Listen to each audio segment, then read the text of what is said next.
কেমন হবে ভাবুন তো। ধরুন আপনি ঘুম থেকে উঠলেন কাল সকালে এবং উঠেই আপনার ফোনে একটি মেসেজ এলো যে আপনার আধার কার্ডটি বাতিল করা হলো। এরকম মেসেজ কিন্তু পেয়েছে এই মুহূর্তে দাঁড়িয়ে প্রায় 50,000-এর বেশি মানুষ পশ্চিমবঙ্গে বসবাসকারী, এবং সংখ্যাটা বলছে আরো অনেক বেশি যাবে। তাহলে কি সবাইকে আধারে রেখেই কি এনআরসি অথবা সিএ এর মতন প্রক্রিয়া কি শুরু হয়ে যাচ্ছে? কি হতে চলেছে? ভিডিওটি শুরু করার আগে আপনাদের সমস্ত দর্শকদের আমি বলছি, এনআরসি এবং সিএ নিয়ে ভিডিও এই চ্যানেলে আছে, যেটাতে আপনারা অনেক ভালোবাসা দিয়েছেন। ভিডিওটি আপনারা আরেকবার দেখে নেবেন বুঝতে হলে। এনআরসি প্রক্রিয়াটি এর সাথে কিন্তু লিংক আপনি পাবেন, এবং চ্যানেলটিকে সাবস্ক্রাইব করে বেল বাটনটি দাবিয়ে নিন। শুরু করছি ভিডিওটি। ঘটনাটি কি ঘটেছে বর্ধমান শহরে এবং তার আশপাশ দিয়ে এবং গোটা পশ্চিমবঙ্গে কিন্তু প্রচুর মানুষ এই মেসেজটা পাচ্ছে। কি আছে মেসেজে লেখা? 2016 আধার আইন অনুসারে 28A ধারাতে আপনার আধার কার্ডটি বাতিল করা হলো। ভাবতে পারেন যেই মুহূর্তে আপনার আধার কার্ডটি বাতিল করা হচ্ছে, তাহলে কি হচ্ছে ঘটনাটা? গ্রামের মানুষ এবং অনেকেই আছে যারা রেশন নেয়, তারা জানে এই আধার কার্ডটাকে বেস করেই কিন্তু তারা রেশনগুলো পায়। চাল সাবসিডি রেটে, ডাল, গম, কেরোসিন থেকে শুরু করে, তেল থেকে শুরু করে সবকিছুই কিন্তু সেখানে রয়েছে। আপনার আধার কার্ডটি কিন্তু আপনার ব্যাংক অ্যাকাউন্টের সাথে লিংক করা, সেখানেও কিন্তু আপনি আর অ্যাকাউন্ট এরপরে ফ্রিজ হয়ে যাবে, কারণ আপনার আধার কার্ডটি যেহেতু বৈধ নয়। আস্তে আস্তে এই ইনফরমেশন যদি সবখানে যায় তাহলে কিন্তু মুশকিল। কিন্তু যেটা মেন বিষয়, দেখুন আমরা সবাই জানি এই মেসেজটার মধ্যে যেটা লেখা আছে 28A ধারা, আপনাকে বুঝতে হবে 28A ধারাটি কি। 28A ধারাটি হচ্ছে যে ভারতবর্ষের নিবাসী যদি কেউ ভারতীয় হয়েও বিদেশি নাগরিকত্ব নিয়ে আছে এবং তারা তাদের নাগরিকত্ব প্রুফ করতে পারছে না, সেরকম ডাউটফুল কেসগুলোকে কিন্তু আধার বাতিল করে দেওয়া হচ্ছে।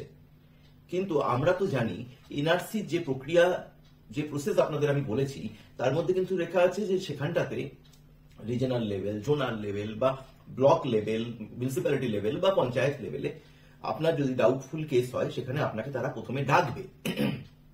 এখানে আপনি তখন যুক্তি দেবেন অথবা আপনি ডকুমেন্টেশন সাবমিট করবেন, কিন্তু আপনাকে না ডেকে আপনার সাথে একটা স্ট্যাম্প মেরে দেওয়া হলো যে আপনি বহিরাগত, আপনি এই দেশের নিবাসী নয়, সেই জন্য আমরা বাতিল করলাম। এটা কি ধরনের? সমাজ মাধ্যমে বা সোশ্যাল মিডিয়াতে কয়েকদিন আগে এরকম একটি পোস্ট এসেছিল, সেটিকে প্রাথমিকভাবে ভুয়ো বলে দাবি করেছিল রাঁচির UAIDA অফিস যেটা রয়েছে, সেই অফিসটি মানে যেখান থেকে আধার বের হয়, তারা কিন্তু সেটাকে বাতিল মানে বলেছিল এটা ভুয়ো। কিন্তু যখন পশ্চিমবঙ্গের এত নিবাসী এই মেসেজটি পাচ্ছে, যখন তাদের সাথে যোগাযোগ করা হচ্ছে, তারা ভুয়ো বলে দাবি করছে না, তারা বলছে দেখছি। রাজ্য প্রশাসনও নোটিশ দিয়েছে এই নিয়ে তদন্ত হোক, বাড়ি বাড়ি গিয়ে ইনকোয়ারি করা হোক যে কেন তারা পাচ্ছে। কিন্তু আমাদের ন্যাশনাল লেভেল মিডিয়াগুলো যখন রাঁচির অফিস বা পশ্চিমবঙ্গের কলকাতায় যে UAIDA এর যে অফিসটি রয়েছে আধার কার্ডের জন্য, সেখানেও যোগাযোগ করলে তারাও কিন্তু কোনো সদ উত্তর দিচ্ছে না।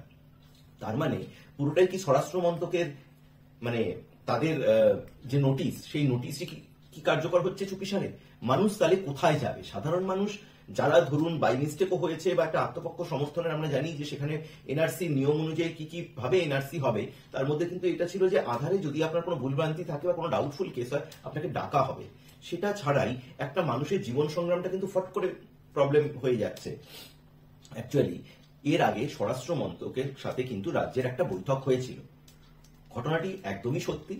হওয়ার পরে যেগুলো ডাউটফুল কেস সেগুলো নিয়ে কথা হয়েছিল যে ক্যাম্প বসবে, কিন্তু পরে রাজ্যের তরফ থেকে কোনো আর সদুত্তর না হয়, সেই ক্যাম্প কিন্তু পশ্চিমবঙ্গে আর হয়নি। যেহেতু ক্যাম্প হয়নি, সেহেতু স্বরাষ্ট্র মন্ত্রক এখন কিছু বলছে না, এবং ভুরি ভুরি মানুষের রীতিমতো আধার কার্ডে এই জিনিসটা হচ্ছে। এবং এটা শুধু মোবাইলের মেসেজ দিয়ে আমি শুরু করলাম, খালি মোবাইলের মেসেজ নয়, আপনার বাড়িতে চিঠি যাচ্ছে রীতিমতো, মানে পোস্ট অফিস থেকে চিঠি যাচ্ছে। পোস্ট অফিসে যোগাযোগ করলে বলছে যে এরকম তো আরো হাজার হাজার, 60,000, 70,000 চিঠি আমাদের এখানে পড়ে রয়েছে। কোন দিকে যাচ্ছে ঘটনা? সত্যি কি এনআরসি চালু হয়ে যাচ্ছে? এনআরসি চালু হলে পরে এই মুহূর্তে দাঁড়িয়ে আমার মনে হয় না যে সেন্ট্রাল গভর্নমেন্ট এত বড় একটা ঝুঁকি নেবে, কারণ আমার এনআরসি ভিডিওতে বলাই রয়েছে যে যদি বিজেপি শাসিত রাজ্য হতো পশ্চিমবঙ্গ, তাহলে তারাও কিন্তু এনআরসি করতে দুবার ভাবতো, কারণ ভোট ব্যাংকের রাজনীতিতে সবাই কিন্তু তার আজটা শিখতে ভালোবাসে যে কে কত রুটি তাপাতে পারবে। কি মনে হচ্ছে আপনাদের? কমেন্ট বক্সে বলতে ভুলবেন না। আজকে হতে পারে কাল পরশুর মধ্যে আপনার বাড়িতে এরকম একটি চিঠি আসতে পারে বা আপনার মোবাইলে একটি মেসেজ আসতে পারে। কি করবেন এরকম মেসেজ আসলে পরে? আপনি সমস্ত কাজবাজ ছেড়ে আধার অফিসগুলোতে যোগাযোগ করবেন, যেটা আমরা দেখছি কলকাতার আধার অফিসে কিন্তু ভিড় বেড়েই চলছে, এবং রাঁচির রিজনাল আধার অফিসেও প্রচুর মানুষ যোগাযোগ করছে, ফোনের পর ফোন আসছে। তারা বলছে সরকারিভাবে জানানো হবে। তার মানে কি কিছু আছে, কারণ স্বরাষ্ট্র মন্ত্রক বা আমাদের স্বরাষ্ট্রমন্ত্রী অমিত শাহ কিন্তু বলে দিয়েছিল লোকসভার আগে কিন্তু আমি এনআরসি চালু হয়ে যাবে। তো এটা কি একটা এনআরসিরই প্রসেস? কিন্তু এক্ষেত্রে সাধারণ মানুষের জীবন জীবিকা, যারা গরিব মানুষ ধরুন, যাদের বাতিল হয়ে যাচ্ছে, তাদের তো রেশন থেকে শুরু করে সবকিছু, তাহলে এতে এনআরসির প্রসেসই কিন্তু লঙ্ঘিত হচ্ছে। মানে এটা যদি সত্যি হয় তাহলে কিন্তু কোর্টে কেস চলে যাবে, কারণ এনআরসির প্রসেসে যেটা বিল পাস হয়েছিল তার মধ্যে লেখাই আছে যে প্রতিটা প্রসেসে আপনি আত্মপক্ষ সমর্থনের কিন্তু একটা জায়গা থাকবে। কোথায় সেই জায়গা? রীতিমতো ভাবতে বাধ্য হচ্ছি যে কোনো যদি কারো ডাউটফুল মনে হলো, সে সোজা আপনার আধার কার্ডের জন্য আপনার বাড়িতে মানে পোস্ট অফিস থ্রু মেল আসছে, মানে পুরো চিঠি আসছে এবং ফোনে মেসেজ আসছে। এরপরে আপনার ব্যাংক অ্যাকাউন্টে কাজ করতে পারবেন না। ইন্ডিয়াতে ভোট তো দিন দূরের কথা, বেসিক যে জিনিসগুলো অ্যাকাউন্ট, আপনার রেশন, এই সব জায়গাগুলো তো সমস্ত আটকে দেবেন। মানে আজকে ডেটে কেউ চাকরির ক্ষেত্রেও বা কোনো কিছুর ক্ষেত্রেও তো আধার কার্ড গিয়ে চাইছে সেখানে। কি করবেন তাহলে এরপরে? মানে পুরো জিনিসটাই কিন্তু ধোঁয়াশা। এবং আমার ক্ষেত্রে সবচেয়ে অবাক লেগেছে, রাজ্য প্রশাসনও এই বিষয়ে কিছু বলছে না, তারাও বলছে দেখছি, এবং সেন্ট্রালের প্রশাসনও কিন্তু বলছে আমরা দেখছি, কিন্তু কেউ বলছে না এটি অ্যাবসলিউটলি ভুয়ো, অন্য কেউ পাঠাচ্ছে। তাহলে কি সত্যি সেন্ট্রালের আদেশে হচ্ছে পুরো জিনিসটা এবং রাজ্য জানে? কারণ পুলিশ বলছে সরকারি নোটিশের অপেক্ষা করুন যারা যে সমস্ত মানুষগুলো যাচ্ছে। আপনার কি মনে হচ্ছে কোন দিকে গড়াচ্ছে এই জল? কিন্তু যেদিকে গড়াক, এই মুহূর্তে দাঁড়িয়ে পশ্চিমবঙ্গের বাসী হয়ে আমার কিন্তু চিন্তা হচ্ছে, আজকে আপনার সাথে হয়েছে, আপনি এই মেসেজ পেয়েছেন, আপনি এই মানে মেলটি পেয়েছেন বা আপনার কাছে চিঠি এসছে, জরুরি নয় কাল বা পরশু আমার আপনার বাড়িতেও আসতে পারে। কারণ ডাউটফুল কেস কেউ যদি লিখে দেয়, আমি এই দেশের নাগরিক হয়েও কিন্তু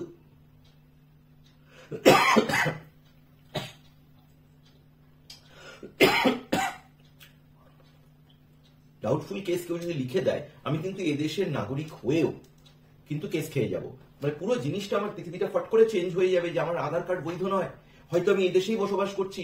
কারণ প্রশাসনের পক্ষ থেকে তো ভুল হতে পারে, এটা তো জরুরি নয়। কারণ এর মধ্যে কোনো কিন্তু আমি হিন্দু মুসলিম রং দেখতেই চাইছি না, কারণ আসামের কেস কিন্তু চোখে আঙুল দিয়ে দেখিয়ে দিয়েছিল যে লাখ লাখ সেখানে কিন্তু হিন্দু রয়েছে যাদের বাতিল হয়েছিল সিএএ তে। তো এক্ষেত্রে অনেকে বলছে তাদের সমস্ত ভ্যালিড ডকুমেন্ট আছে, তারপরেও তাদের কাছে মেসেজ এসছে এবং তাদের কাছে পোস্ট অফিস থ্রু চিঠি এসছে। তাহলে এই চিঠির আত্মপক্ষ সমর্থনের জায়গা তো থাকাই উচিত। কি বলছেন, কি মনে হচ্ছে বন্ধুরা? আপনারা সবাই কমেন্ট করবেন, কিন্তু একটা জিনিস মাথায় রাখবেন, আমি ইউটিউবে প্রচুর কমেন্ট দেখছি, ব্যক্তিগতভাবে আপনারা আক্রমণ করছেন। ব্যক্তিগত আক্রমণ নয়, আপনার মতামতটি ব্যক্ত করবেন এবং সেটাতে আমরা সবাই কিন্তু আলোকিত হব যে আপনার কি মনে হচ্ছে, কোন দিকে টার্ন নিচ্ছে পুরো ব্যাপারটি। নমস্কার, ভিডিওটি ভালো লাগলে সবার মধ্যে শেয়ার করে দেবেন।